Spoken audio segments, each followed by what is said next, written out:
नमस्कार, मैं doctor Narendra Kumar, drawing and painting से। अभी हम चर्चा कर रहे थे बी पार्ट फर्स्ट के चित्रकला विषय के टॉपिक यानी सृजनात्मक प्रक्रिया यानी क्रिएटिव प्रोसेस। तो उसकी जो 4 स्टेजेस हैं, तो फर्स्ट के बारे में हम चर्चा कर चुके पहले थी ऑब्जर्वेशन यानी निरीक्षण। दूसरी थी अनुभूति या ग्रहण करने की प्रक्रिया या अनुशीलन या परसेप्शंस। अब इसी कड़ी में जो इसकी तीसरी प्रक्रिया है, तीसरी स्टेज है, तीसरी वो है कल्पना की प्रक्रिया यानी इमेजिनेशंस यानी कल्पना की प्रक्रिया। तो कल्पना शक्ति कला में अत्यंत महत्वपूर्ण तत्व है। यह वह शक्ति है जो संवेदना बुद्धि के मध्य स्थित होती है और कल्पना के लिए संवेदना आवश्यक होती है कि जैसे पदार्थ ज्ञान यानी परसेप्शंस के लिए दृष्टा यानी जो देखने वाला और दृश्य जो हमें दिखाई देता है की आवश्यकता होती है और संवेदनशील व्यक्ति ही दृष्टा कहलाता है और कलाकार एक संवेदनशील व्यक्ति ही होता है। तो इस प्रकार वह शक्ति जो अनुभूति व ज्ञान के पश्चात हमारे मस्तिष्क पर प्रभाव डालती है वह कल्पना है या कल्पना कहलाती है। यहाँ डॉक्टर जय श्याम सुंदर दास ने कहा कि जिस अभिव्यंजना में आंतरिक भावों का प्रकाशन वह कल्पना का योग रहता है वही कला है। और दार्शनिक दृष्टिकोण से अगर जैसे कल्पना वही है, दार्शनिक दृष्टिकोण से देखते हैं तो कल्पना वही है जिसे प्राचीन बौद्ध विचारक दिंग नाग व धर्म कीर्ति मानस प्रत्यक्ष की संज्ञा से संबोधित करते हैं। उनके अनुसार शुद्ध संवेदना का विषय कौंधने वाली बिजली के समान क्षणिक गतिशील एवं अस्पष्ट होता है और उसके द्वारा विकल्प रहित प्रत्यक्षीकरण की प्राप्ति नहीं हो सकती है। अतः मानस प्रत्यक्ष के द्वारा ही यह संभव है और शीघ्रगामी संवेदनाओं के हमारे मानस से पूर्ण रीति से ओझल यानी पूर्ण रीति से ओझल हो जाने के पूर्व ही हमारा चैतन्य उनमें से जन्मजात रुचि के अनुसार कुछ को चुनकर ध्यान के प्रकाश में ले आता है और संवेदनाओं के शेष भाग एवं उसके बिंब या प्रतिमा का प्रत्यक्षीकरण करता है। अतः इंद्रियजन्य अनुभव प्रत्यक्षीकरण यानी कि परसेप्शन की क्रिया की नींव मानस प्रत्यक्ष अथवा कल्पना पर ही निर्भर है। ये ध्यान देने योग्य बात है कि जैसे संवेदनाओं के जो शेष भाग हैं उनके यानी जो हमारे जो बिंब है प्रतिमा है इमेज जो बनती है का जो प्रत्यक्षीकरण करता है। अतः इंद्रियजन्य अनुभव यानी कि हमें इंद्रियों से प्राप्त जो अनुभव है एक्सपीरियंस है प्रत्यक्षीकरण यानी परसेप्शंस की जो क्रिया है कि नींव मानस प्रत्यक्ष अथवा ये सारी चीज़ें वो कहते हैं कि कल्पना पर ही निर्भर होती है। किंतु यह कल्पना भी संवेदना पर अवलंबित है। इंद्रिय प्रत्यक्ष संवेदना पर हमारा चैतन्य अधिकार कर लेता है और उसे अपना लेता है। तब उस पर ध्यान देकर उसकी क्षणिकता को दूर करके उस संवेदना को स्थायी तथा दृढ़ बना लेता है। इस प्रकार चेतना के प्रकाश में मूल संवेदना का स्वरूप बदल जाता है। यानी कि इस प्रकार चेतना के प्रकाश में मूल संवेदना का स्वरूप बदल जाता है और उसका स्तर ऊंचा हो जाता है। इस प्रकार जैसे इसी चेतना को मानस प्रत्यक्ष या कल्पना कहा जाता है। यानी कि इंद्रिय प्रत्यक्ष संवेदना पर हमारा चैतन्य अधिकार कर लेता है और उसे अपना लेता है।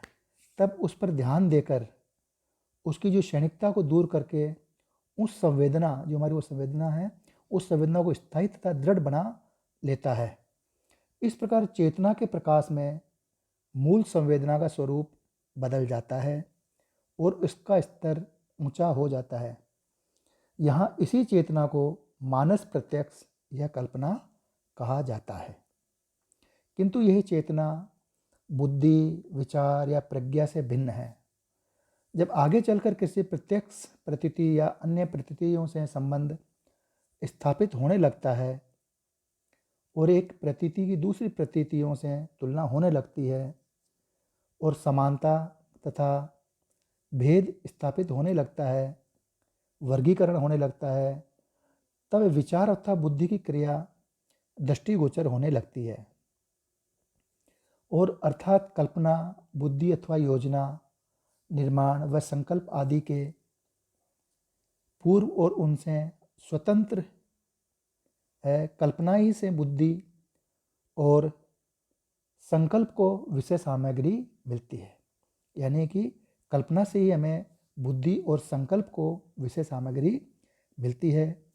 तो कल्पना एक प्रकार का प्रत्यक्षीकरण है, वह कोई अलौकिक दिव्य दृष्टि या अनुमान नहीं, ना ही वह एक प्रकार का मनगढ़ंत खेल या ख्याली पुलाव अथवा स्वप्न है। अतः हम कह सकते हैं कि जैसे कि कल्पना एक वह मानसिक क्रिया है जिसके द्वारा हमें किसी संपूर्ण परिस्थिति का प्रत्यक्ष बोध एक ही साथ एक साकार अथवा मूर्तिमान रूप में होता है और इसी के आधार पर कलाकार अपनी नवीन सृष्टि को रूप अथवा आकार प्रदान करता है। इसलिए कल्पना कलाकार की सृजनात्मक शक्ति मानी जाती है। यहाँ जैसे कला के क्षेत्र में उसी कल्पना का महत्व है जो संवेदनाओं, संवेगों के सम्मिश्रण से प्रत्यक्ष आकार ग्रहण कर कलाकृति के रूप में ढल जाती है। और कल्पना से परिपूर्ण अभिव्यक्ति, यानी कि जो कल्पना से परिपूर्ण अभिव्यक्ति को काल्पनिक अभिव्यक्ति कहते हैं। तो ये ध्यान देने की बात है यहाँ पे, महत्वपूर्ण चीज़ है कि यानी कि जो कल्पना से परिपूर्ण अभिव्यक्ति है उसको काल्पनिक अभिव्यक्ति भी कहते हैं। कलात्मक अभिव्यक्ति का मूल स्रोत कल्पना है और भारतीय विचारकों ने जैसे बताया था आरंभ से ही कला की काल्पनिक अभिव्यक्ति पर बल दिया था। यहाँ भामह ने कहा है कि कलाकार को सदैव कल्पनाशील होना चाहिए। भामह के उत्तराधिकारी दंडिन ने भी कल्पना की प्रकृति के संबंध में कुछ मनोरंजक बातें भी कही हैं। वे कहते हैं कि प्रतिभा ये समृद्ध कलात्मक अभिव्यक्ति का स्रोत है। वे सहज शक्ति अथवा कल्पना को पूर्व जन्म के संस्कारों से उत्पन्न शक्ति बतलाते हैं। और यहाँ जैसे एक वामन विद्वान रहे, वामन की मान्यता है कि कल्पना के अभाव में काव्य की रचना असंभव है और यदि वह हो जाए तो उपहास के योग्य होगी। इससे स्पष्ट होता है कि वामन कल्पना के कलात्मक अभिव्यक्ति के मूल में मानते हैं।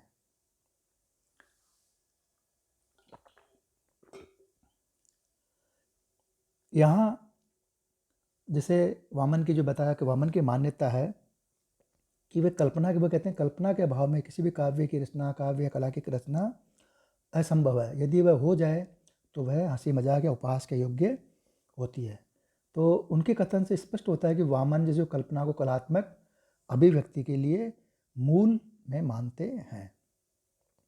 और रुद्रट ने भी कल्पना को कला सृजन का प्रधान कारण माना है। वे इसे प्रतिभा से अधिक एक शक्ति के रूप में मान्यता प्रदान करते हैं और उन्होंने इसे प्राकृतिक तथा अर्जित दो वर्गों में विभाजित किया है। इस दृष्टि से वे प्राकृतिक रूप में उदित कल्पना शक्ति के समर्थक और प्रशंसक है तथा अर्जित कल्पना के समर्थक और प्रशंसक हैं। जिसे तो कहते हैं अर्जित प्राकृतिक तथा अर्जित दो वर्गों में विभाजित किया है इसको। तो इस दृष्टि से वे प्राकृतिक रूप से उदित कल्पना शक्ति के समर्थक और प्रशंसक हैं तथा अर्जित कल्पना शक्ति को वे गौण मानते हैं। तात्पर्य यह है कि जो अभिव्यक्ति स्वाभाविक और कल्पना के माध्यम से की जाती है, यानी कि यहाँ पे ये महत्वपूर्ण चीज़ है कि जो अभिव्यक्ति स्वाभाविक कल्पना के माध्यम से की जाती है वह श्रेष्ठ और प्रशंसनीय होती है। यहाँ जैसे मम्मट ने भी कल्पना को अभिव्यक्ति के लिए एक शक्ति के रूप में मान्यता प्रदान की है और उनके विचार से कल्पना, जागतिक अनुभव तथा अभ्यास तीनों के मेल से ही किसी रचनात्मक कृति का निर्माण होता है। मम्मट ने कल्पना के साथ साथ प्रतिभा पर भी पर्याप्त बल दिया है, किंतु वे कहते हैं कलाकृति के सृजन के लिए वे कल्पना की उपस्थिति अनिवार्य मानते हैं और कल्पना को कला की मूलगामी प्रवृत्ति बतलाते हुए उन्होंने समस्त काव्यों का स्रोत कहा है। तो बिना कल्पना के, बिना इमेजिनेशंस के कलाकार किसी भी सृजन, किसी कृति का निर्माण नहीं कर सकता। तो वो कहते हैं कि जो मूलगामी प्रवृत्ति बतलाया, तो उन्होंने समस्त काव्यों का स्रोत और भारतीय साहित्य के परवर्ती काल में जैसे वांग भट्ट ने रचना के लिए कल्पना की पर्याप्त प्रशंसा की है, तो राजशेखर ने भी यही दृष्टिकोण रखा। जगन्नाथ पंडित ने तो यह स्पष्ट घोषणा की कि रचना के निर्माण में कल्पना तत्व की भूमिका अनिवार्य है और इसके बिना उसका कोई अस्तित्व नहीं है तथा सृजन के लिए यह अपरिहार्य है। इससे पूर्व आनंदवर्धन ने भी घोषणा की थी कि यदि कवि या सर्जक के भीतर कल्पना शक्ति का उपस्थित हो तो उसकी कलात्मक अभिव्यक्ति की कोई सीमा ही नहीं रहेगी। और आनंदवर्धन के टीकाकार अभिनव गुप्त ने लोचन नामक समीक्षा ग्रंथ के आरंभ में लिखा है कि कल्पना काव्य का आभूषण है। यहाँ काव्य शब्द का प्रयोग विस्तृत अर्थ में यानी कि सभी प्रकार की कलाओं के लिए किया गया है। धन्यवाद। अब इससे हम आगे चर्चा करेंगे, इससे आगे वाले उसमें पार्ट में, तो उसके बारे में जैसे आगे जो अभिनव गुप्त क्या कह रहे हैं, अभिनव भारती क्या कह रहे हैं, महिमा भट्ट क्या कह रहे हैं, तो ये आगे कल्पना के बारे में या कल्पना शक्ति इमेजिन्स के बारे में इनके क्या विचार है, इनके बारे में अगले वाले में चर्चा करेंगे। धन्यवाद।